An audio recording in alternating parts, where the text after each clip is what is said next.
Selamat pagi, saudara-saudari yang terkasih.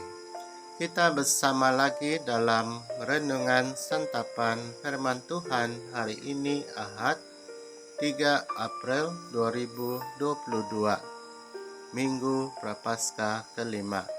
Pembacaan sabda dipetik dari Injil Yohanes bab 8 ayat 1 sampai ayat 11. Bersama kita mendengar dan merenungkannya. Sekali peristiwa, Yesus pergi ke Bukit Zaitun. Pagi-pagi benar, ia berada di Bait Allah, dan seluruh rakyat datang kepadanya.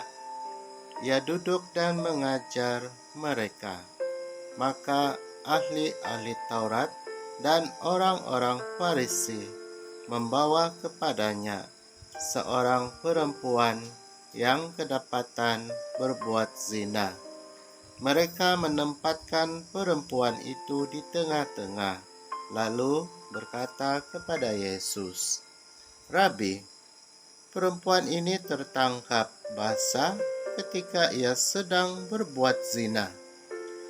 Musa dalam hukum Taurat memerintahkan kita untuk melempari dengan batu perempuan-perempuan yang demikian. Apakah pendapatmu tentang hal ini?" Mereka mengatakan hal itu untuk mencobai Yesus, supaya mereka memperoleh sesuatu untuk menyalahkannya. Tetapi Yesus membungkuk lalu menulis di tanah dengan jarinya.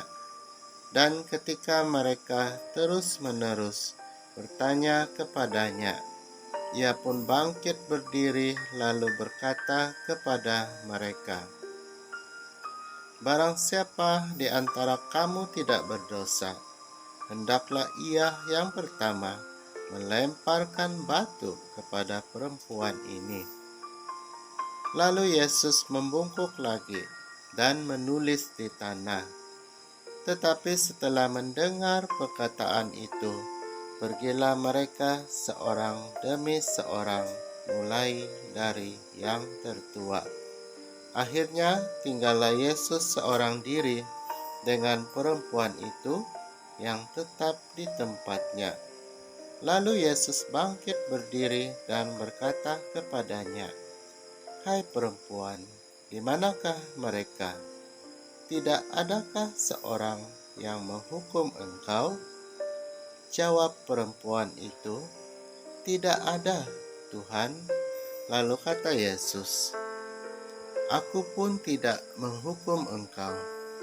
Pergilah dan jangan berbuat dosa lagi, mulai dari sekarang." Inilah Injil Tuhan kita. Sabdamu sungguh mengagumkan. Saudara-saudariku yang terkasih, kasih Tuhan lebih kuat dari kebencian dan bertumpuk-tumpuknya dosa manusia. Dengan mengatakan kepada perempuan itu, "Pergilah dan jangan berbuat dosa lagi," Tuhan Yesus menghadirkan cinta dan belas kasih Allah. Tindakan Tuhan Yesus yang tidak menghukum perempuan itu secara fisik bukan berarti Tuhan Yesus bersifat terbuka terhadap dosa. Berdosa tidak apa-apakan karena akan diampuni. Bukan seperti itu kata-katanya. Justru berkaitan dengan nasihat yang kuat, teladan dan kasih yang begitu dalam. Tuhan Yesus dengan jelas tidak mengizinkan perbuatan dosa dan menuntut kerelaan kita untuk mengubah hidup agar menjadi lebih baik lagi. Dan itu terlihat jelas dengan perintahnya kepada perempuan itu yang tadinya kita juga dengar. Jangan berbuat dosa lagi, mulai dari sekarang. Saudara-saudariku yang terkasih, bertobat itu berarti berubah. Berubah artinya juga berbuah. Berbuah ketekunan dalam keutamaan Kristiani yang cinta kasih dan kebaikan serta kebenaran. Pasti ada kesempatan bagi kita untuk bertobat.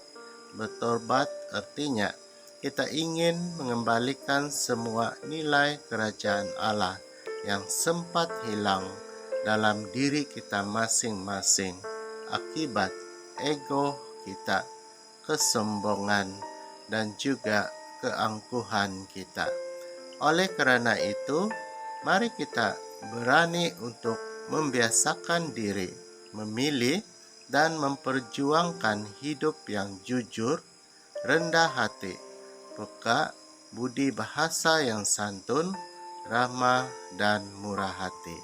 Salam damai.